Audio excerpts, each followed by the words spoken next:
I prepared another project for you, which you find attached. Npm install and npm run serve brings it to your screen.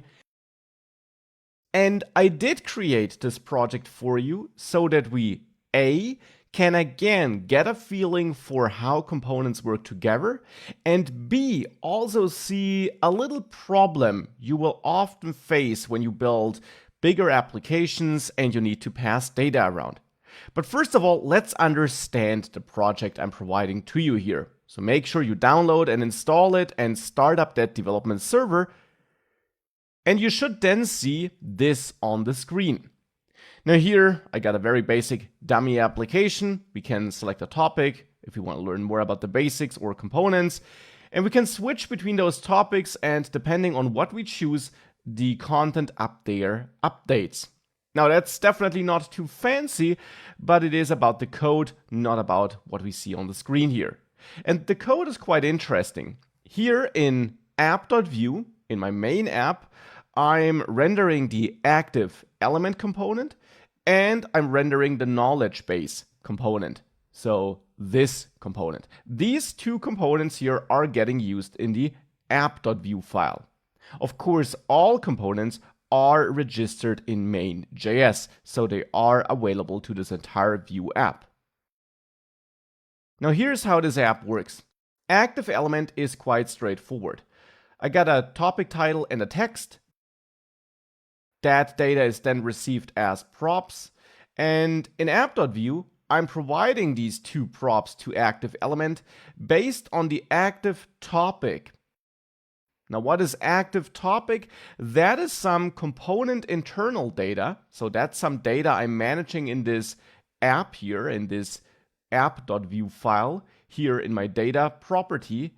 There I got an entire array of topics, but below that I got the active topic.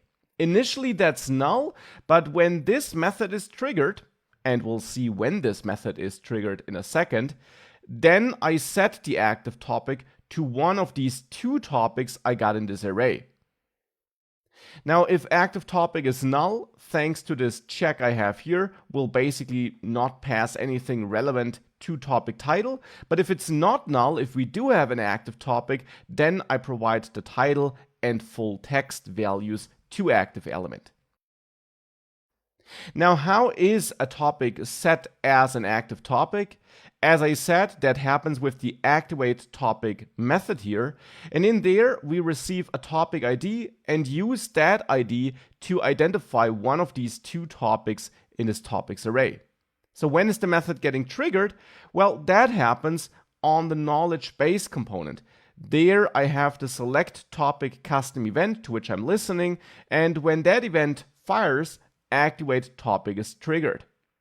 Please also note that I'm feeding the entire topics array as a value to the topics prop on the knowledge base component as well. So let's have a look at the knowledge base component then. In there, I'm getting this one topics prop, and I'm declaring that I'm eventually going to emit select topic. And here is where things get interesting and where we can see a little problem.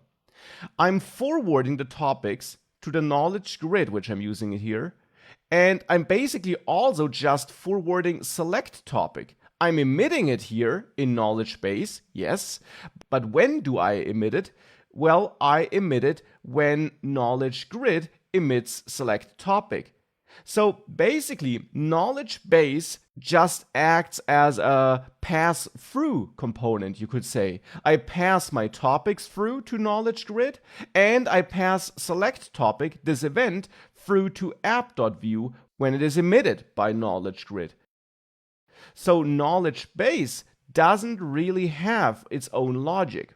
Now, still, it's not unrealistic to have components like this, maybe because you have certain markup in there which you want to contain in this component, maybe because you have certain styling. So having such pass-through components is absolutely not unrealistic and definitely something you will encounter in Vue apps.